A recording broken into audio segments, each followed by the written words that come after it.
One India house add நேயர்களுக்கு வணக்கம். India vs Australia second டெஸ்டோட முதல் நாள் முடிஞ்சிருக்குது. அண்ட் இன்னைக்கு இதை பத்தி யார்கிட்ட பேச போறோம் அப்படின்னா யூடியூபர் குகனோட தான். குகன் வணக்கம் குகன். யா, வணக்கம். கடைசியா என்னன்னா மாக் ஆக்ஷன்ல மீட் பண்ணது ஒரு சிஎஸ்கே ரசிகரா அவர் ரெப்ரசென்ட் பண்ணியிருந்தாரு. அண்ட் இது மாதிரியான ஒரு வீடியோல ஒரு ரிவ்யூ வீடியோவா இருக்கட்டும், ஒரு அனாலிட்டிக்கல் ஒரு அனாலிசிஸ் வீடியோ பண்ணணும் அப்படின்னு ரொம்ப ஒரு ஆசை. அண்ட் மேபி லைக் இது ஒரு ரைட் டைம் டு ஸ்டார்ட் அப்படின்னு நினைக்கிறேன் எனக்கு. ஸோ ஓகே, ஃபர்ஸ்ட் இதில் பார்க்க வேண்டியது என்ன அப்படின்னா, ரோஹித் சர்மா வந்து 2 டவுன் 4 டவுன் வந்தார் அவரு. ஸோ ரோஹித் சர்மா பின்னாடி வந்துட்டு ராகுல் மறுபடியும் அவர் ஓப்பனிங் ஸ்பாட் அவர் எடுத்துக்கிட்ட இந்த ஒரு மூவை எப்படி பாக்குறீங்க?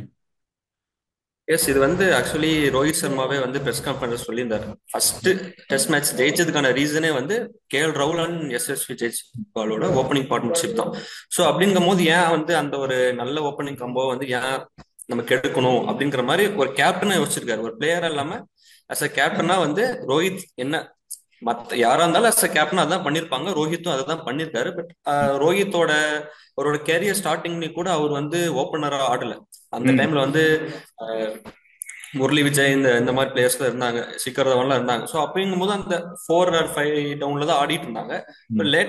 லேட்டர் ஸ்டேஜஸ்ல தான் ரோஹித் சர்மா டெஸ்ட் கிரிக்கெட்ல ஓப்பனிங் பண்ணார். So he can bat at number 6. ம். கேஎல் ராகுலாலையும் நம்பர் 4 or 6 விளையாட முடியும். ஸோ ம். அந்த கன்ஃபியூஷன்ல இருந்தாங்க. பட் அந்த ஃபர்ஸ்ட் டெஸ்ட்ல கேஎல் ராகுல் கொடுத்த பெர்ஃபார்மன்ஸ்ல ஒரு குறைய சொல்ல முடியாது. எஸ், இந்த டெஸ்ட்லயுமே ஒரு லக் இருந்தது. அவருக்கு 2 லக்குன்னே ம். சொல்லலாம். இந்த டெஸ்ட்லயும் லக் இருந்தது. பட் இருந்தாலுமே ரோஹித் சர்மா அவர் மேல வச்சிருந்த நம்பிக்கையில லக் இருந்தாலுமே ஒரு கிட்டத்தட்ட ஹையஸ்ட் ஸ்கோரரா அவர் இருந்திருக்காரு இந்த டெஸ்ட்ல. ஸோ அப்படிங்கும் போது அவரோட பொசிஷனை ஓப்பனிங் கொடுத்ததுக்கு அவர் ஜஸ்டிஃபை பண்ணிட்டாருன்னு நம்ம சொல்றேன். Okay, right, cool. And next ஒரு பிளேயர் சொல்லணும். ஏன்னா யசஸ்வி ஜெய்ஸ்வால் போதும், என்ன இவ்வளவு என்னப்பா ஸ்பீடாவே போட மாட்டியப்பா அப்படின்னு சொல்லிட்டு போன மேட்ச்ல சொன்னாரு. என்னப்பா இந்த ஸ்பீடு போதுமா அப்படின்னு சொல்லிட்டு பால்லயே அவுட் ஆகி காட்டியிருக்காரு. ஸோ யா, எஸ்எஸ்வி ஜெய்ஸ்வாலோட அந்த ஒரு ஃபர்ஸ்ட் பால்லே அவுட் ஆனதா இருக்கட்டும். அண்ட் ஸ்டார்க்கோட இந்த ஒரு innings 6 wicket back to back எல்லாம் பெரிய பெரிய ஆட்களா எடுத்தார். விராட் கோலியோட எடுத்ததா இருக்கட்டும், நிதிஷ் ரெட்டி நல்ல ஃபார்ம்ல இருந்த நிதிஷ் ரெட்டியா இருக்கட்டும், யசஸ்வி ஜெய்ஸ்வால், கேஎல் ராகுல் அப்படின்னு சொல்லிட்டு எல்லாம் பிக் நேம்ஸா அவர் எடுத்திருக்காரு. அண்ட் ஈவன் அஸ்வினையுமே அவர் தான் தூக்குனார். எஸ், எல்லாம் செட்டான பேட்ஸ்மேனா இருக்கட்டும். ஒரு game changing innings. Maybe like ஒரு ஒரு ஒரு 6 7 வருஷத்துக்கு முன்னாடி நம்ம ஸ்டார்க்க ஒரு த்ரெட்டனிங்கான ஒரு பிளேயரா பார்த்தோமோ அந்த மாதிரியான ஒரு ஸ்டார்க்கை மறுபடியும் பார்த்த மாதிரி இருந்தது. ஸோ ஸ்டார்க்கோட கேமை பத்தி சொல்லுங்க கொஞ்சம். லாஸ்ட் கேம் நீங்க சொன்ன மாதிரி எஸ்எஸ்வி ஜெய்ஸ்வால் ஸ்பீடு பத்தலன்னு சொல்லி அவருக்கு உள்ளார இருந்த அந்த மிருகத்தை வெளி கொண்டு வந்துட்டாரு என்னமோ தெரியல. லாஸ்ட் சீசன் அது லாஸ்ட் கேமே ஸ்டார்க் எஸ்எஸ்வி சொன்னோடனே ஒரு சர்க்கஸ்டிக்கா அப்படியே சிரிச்சிட்டு போவாரு பின்னாடி. ம். நீங்களாம் சொல்ற மாதிரி ஆயிடுச்சுல அப்படிங்கிற மாதிரி ஒரு ஒரு ஸ்லோ மோஷன்ல அந்த ரீப்ளே போட்டிருந்தாங்க. ஒரு மாதிரி சிரிச்சிட்டு போனாரு. அப்பவே தெரிஞ்சிருச்சு ஸ்டார்க் என்ன மாதிரி கேம் கொடுக்க போறாரு அப்படின்னு சொல்லிட்டு சொல்லி வச்ச மாதிரியே ஃபர்ஸ்ட் ஃபர்ஸ்ட் பால்லே ஜஸ்விஸ்வி ஜெய்ஸ்வாலோட விக்கெட் எடுத்துறாரு. அதான் ஒரு ஆஸ்திரேலியனோட குவாலிட்டி, ஒரு ஸ்டார்க்கோட குவாலிட்டி இந்த மாதிரி ஒரு மேட்சஸ்ல தெரியும். ஏன்னா ஃபர்ஸ்ட் கேம்ல அந்த மாதிரி ஆஸ்திரேலியா இது வரைக்கும் தோத்ததே இல்லை. ஸோ ம். அந்த மாதிரி தோக்கும் போது எப்படி கம்பேக் கொடுக்கணும் அப்படின்னு நம்ம ஒரு ஆஸ்திரேலியன்ஸ் கிட்ட இருந்து கத்துக்கலாம். இப்ப இந்த மேட்ச் பாத்தீங்கன்னா அப்படிதான் இருக்கு. ம். கம்பேக்னா இப்படிதான் கொடுக்கணும் அப்படிங்கிற மாதிரி ரைட்டா ஒரு அதே மாதிரி அப்பயும் ஃபர்ஸ்ட் பேட்டிங் தான் பண்ணாங்க இந்தியா. இப்பயும் ஃபர்ஸ்ட் பேட்டிங் தான் பண்றாங்க. பட் அந்த டிஃபரன்ஸ் நல்லாவே தெரிஞ்சுது. யார் அஹேடா இருக்காங்க கேம்ல அப்படின்னு நல்லாவே தெரிஞ்சுது.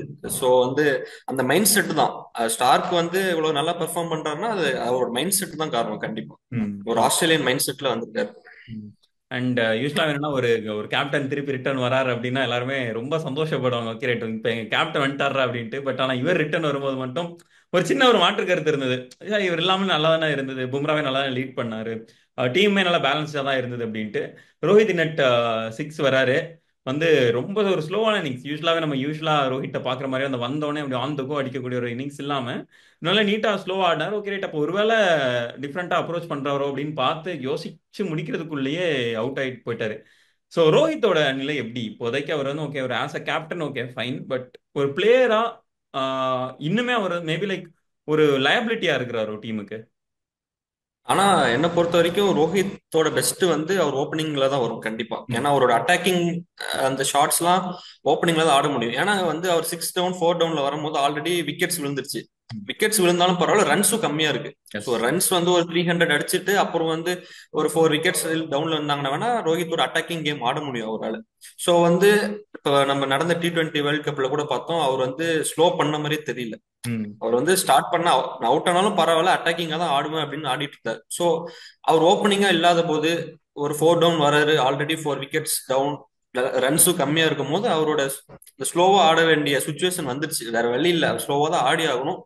ஸோ அதுவும் கிட்டத்தட்ட பழக்கப்படலை. இந்தியாவில தான் இருந்தாரு, லேட்டா ஆஸ்திரேலியா போனாரு, எல்லாம் ம். நிறைய சூழ்நிலை சரியில்லை அவருக்கும். ஸோ அப்படிங்கும் போது கேப்டன் உள்ளார கண்டிப்பா கொண்டு வந்துதான் ஆகணும், வேற வழி இல்லை. எஸ், KL ராகுல் நல்லா பண்ணிட்டாரு, அவர் ஓப்பனிங் பண்ணும். கொஞ்சம் எல்லாமே ஒரு 50-50 ம். மூவா தான் இருந்தது. பட் கொஞ்சம் ரன்ஸ் அடிச்சிருந்தாருன்னு அவருக்கும் கான்ஃபிடண்டா இருந்திருக்கும், டீமுக்கும் கான்ஃபிடண்டா இருந்திருக்கும். அவரே யோசிப்பாரு என்னடா நம்பர் 6ல என்ன பண்றது அப்படின்ட்டு. ஸோ வந்து அது கொஞ்சம் மிக்ஸ்டு தாட்ஸா தான் இருக்கு. ம். அவர் மேபி அந்த 6 டவுன்லயே வந்து அவரோட அட்டாக்கிங் கேம் ஆடி இருந்தாருன்னா மேபி நல்லா இருந்திருக்குமோ அப்படின்னு தோணுது. அவர் கொஞ்சம் டிஃபென்சிவா போய் அவுட் ஆனதுனால கொஞ்சம் வருத்தமா தான் இருக்கு. ஹோப்ஃபுல்லி அவருக்கு தெரியும், அவர் இந்தியன் ம். கேப்டன். ஸோ ம். ஹோப்ஃபுல்லி நெக்ஸ்ட் கேம்ல வந்து நெக்ஸ்ட் இன்னிங்ஸே இருக்கு, நெக்ஸ்ட் Yeah. இன்னிங்ஸ்லயே கோப்பை பண்ணி போறதுன்னு நினைக்கிறேன். அண்ட் ஃபர்ஸ்ட் இன்னிங்ஸ்ல ஒரு மிகப்பெரிய பிரைட் ஸ்பாட் அப்படின்னா நம்ம வந்து நிதிஷ் ரெட்டியை நம்ம சொல்லலாம்னு நினைக்கிறேன். அவரோட கேம் லைக் ரொம்ப ஒரு குயிக்கான ஒரு குயிக் ஃபயர் நாக் தான். அவர் 54 பால்ஸ் 42 ரன்ஸ் அடிச்சிருக்காரு. அவர் ரொம்ப ஒரு கான்ஃபிடென்ட்டாகவும் இருந்தார். அவர் அடிக்கிற ஷாட்ஸாக இருக்கட்டும், அவர் டிரைவ் பண்ணுறதா இருக்கட்டும், ஒரு டாப் கிளாஸ் ஒரு பேட்டர் மாதிரியே அவர் தெரியவும் செய்கிறாரு. அட் த சேம் டைம் இந்த என்ன சொல்றது, ஒரு 4-5 டவுன் பேட்டரா வராரு. வரும்போது நிதிஷ் ரெட்டியோட கான்ட்ரிபியூஷன் எப்படி இருக்கு? ஏன்னா போன மேட்ச்லயுமே என்னன்னா ஒரு ரொம்ப நல்ல கேம் ஆடிட்டு இருந்தாரு. கூடவே என்னன்னா விராட் கோலியோட ஒரு நல்ல பார்ட்னர்ஷிப் போட்டுட்டு இருந்தாரு. இந்த இன்னிங்ஸ்ல எப்படி பாக்குறீங்க நிதிஷ் ரெட்டியோட ஃபார்மா இருக்கட்டும், இல்ல நிதிஷ் ரெட்டியோட ஒரு ஒரு சாலிட் பெர்ஃபார்மன்ஸ்? ஏன்னா ஒரு 100 தாண்டிடுமா அப்படின்னு லைட்டா அப்படி ஒரு சின்ன பயம் இருக்கும்போது நிதிஷ் ரெட்டி வந்து கொஞ்சம் அந்த ஷிப்பை ஸ்டெபிலைஸ் பண்ணதா இருக்கட்டும், அட் த சேம் டைம் ரன்ஸையுமே தொடர்ந்து 6s and 4s அப்படின்னு சொல்லிட்டு நிறைய பவுண்டரிஸ் அடிச்சதா இருக்கட்டும். ஸோ நிதிஷ் ரெட்டியோட அந்த ரோல் எப்படி பாக்குறீங்க நீங்க? அவர் வந்து ஒரு ஃபியர்லெஸ் கிரிக்கெட் ஆடுறாரு. அது யங்ஸ்டர், அது யங்ஸ்டர் ஒரு ஃபியர்லெஸ் கிரிக்கெட் வந்து இதுக்கு முன்னாடி நம்ம எப்ப பார்த்தோம்னா மேபி ரிஷப் பண்ணிட்டா இருக்கும். ம். லாஸ்ட் டைம் நம்ம ஆஸ்திரேலியா போனப்ப ரிஷப் பண்ணிட்டு வந்து அந்த ஃபியர்லெஸ் கிரிக்கெட் ஆடினாரு, சக்சஸும் ஆச்சு. ஸோ ம். அதே வந்து நிதிஷ் ரெட்டி கிட்ட இருந்து இப்ப நம்ம பார்க்க முடியுதுன்னு நினைக்கிறேன். ரிஷப் பண்ட், எஸ், அவரு இன்ஜுரி எல்லாம் முடிஞ்சு எல்லாம் ரெக்கவர் ஆகி வந்திருக்காரு. He can also play. But நம்ம வந்து லாஸ்ட் டைம் ஆஸ்திரேலியா போனப்ப ரிஷப் பண்ட்டை எப்படி பார்த்தோமோ அந்த மாதிரி வந்து நிதிஷ் ரெட்டியை பாக்குறோம்னு நினைக்கிறேன். ஓகே. ஸ்டார்க்கு அகேன்ஸ்டாலாம் கவர் டிரைவ்ல 6லாம் அடிக்கிற போதெல்லாம் அதெல்லாம் குவாலிட்டி இருக்கு. அதை வந்து நம்ம டீம் மேனேஜ்மெண்ட்டையும் நம்ம வந்து ஹையா ரேட் பண்ணணும். ஏன்னா வந்து நிதிஷ் ரெட்டி மாதிரி ஒரு பிளேயர் வந்து அவர் வந்து T20 தான் அதிகமா ஆடி இருக்காரு. இந்தியன் ம். டொமஸ்டிக்ல கூட பெருசா வந்து அவர் ரஞ்சி டிராஃபி கூட பெருசா ஆடினதுல, ரெட் பால் கேம் ஆடினது இல்ல. எஸ். ஃபுல்லா விஜய் ஹசாரே, சையத் முஸ்தாக் அலி ஒயிட் பால் தான் ஆடி இருக்காரு. ஸோ அப்படிங்கும் போது அவரை நம்பி அவரை ட்ரஸ்ட் பண்ணி அவரால் முடியும், ரெட் பால்லயும் முடியும் அப்படின்னு கொண்டு வந்ததுக்கு அவர் ஜஸ்டிஃபை பண்ணிட்டார். 100%, 200% ஜஸ்டிஃபை பண்ணிட்டார். ஹீ கேன் பவுல், அதுவும் நம்ம நோட் பண்ணணும். செகண்ட் இன்னிங்ஸ்ல வந்து கம்மிங்ஸே சொல்லியிருக்காரு, நான் SRH ஆடும் போது நல்லா பவுலிங் போடுவாரு, ம். அவர்கிட்ட அந்த திறமை இருக்கு அப்படின்னு சொல்லிட்டு. இன்னும் பவுலிங்கும் நல்லா இம்ப்ரூவ் பண்ணிட்டாருன்னா இந்தியாவுக்கு வந்து ஒரு big asset moving forward on எல்லா ஃபார்மேட்ஸுமே, டெஸ்ட்ல ம். இல்லாம மற்ற எஸ். எல்லா ஃபார்மேட்ஸுமே அவர் நல்ல அசிஸ்டா இருப்பாருன்னு நினைக்கிறேன். ஓகே. நெக்ஸ்ட் அப்படியே நம்ம ஆஸ்திரேலியாவோட பேட்டிங் சைடு வந்துட்டோம் அப்படின்னா அவங்களுமே நல்லா ஓப்பன் பண்ண ரொம்ப நல்லா ஸ்லோவா நீட்டா ஒரு ஸ்டார்ட்டா தான் இருந்தது. ஃபர்ஸ்ட் கொஞ்சம் டல்லா போனாலும் அதுக்கப்புறம் கொஞ்சம் கொஞ்சமா அவங்களோட பேஸ் வந்து இன்க்ரீஸ் ஆகிறது நம்மளால பார்க்க முடிஞ்சது. மேபி லைக் ஒரு உஸ்மான் கவாஜோட அவுட் விக்கெட் விழுந்ததுக்கு அப்புறமே அவங்க இன்னும் கொஞ்சம் ஒரு கான்ஃபிடென்ட்டா ஆடுற ஒரு விஷயத்தை பார்க்க முடியாது. மெக்ஸ்வினி உள்ள வந்ததுக்கு மெக்ஸ்வினியோட இன்னிங்ஸ் வந்து கொஞ்சம் அந்த பேஸ் வந்து இன்க்ரீஸ் பண்ணிட்டே இருக்கிறத நம்மளால பார்க்க முடியுது. பட் இந்தியாவோட பவுலர்ஸ் வந்து விக்கெட்டே விழல. இப்போ முகமது சிராஜா இருக்கட்டும், அவர் ஒரு 10 ஓவருக்கு மேல போடுறாரு. பும்ரா ஒரு 10 ஓவருக்கு மேல போடுறாரு. ஹர்ஷித் ராணா கிட்டத்தட்ட ஒரு 8 ஓவர் போட்டாரு. ஸோ அப்படின்னா இந்தியன் பேசர்ஸ்க்கு விக்கெட் விழாத போது ஒய் நாட் ஒரு அஸ்வின் மாதிரியான ஒரு ஸ்பின்னரை வந்து நம்ம ட்ரை பண்ணி இருந்திருக்கலாமோ, கொஞ்சம் ஒரு ஏர்லியாவே ட்ரை பண்ணிக்கலாம். கடைசி ஒரே ஒரு ஓவர் மட்டும் போட்டு கொடுத்துட்டாங்க. ஸோ இதை எப்படி பாக்குறீங்க மேபி? எஸ், ஏன்னா வந்து லாஸ்ட் கேம்ல வந்து மேக்சிமம் வந்து பேசர்ஸ் தான் விக்கெட் எடுத்திருக்காங்க.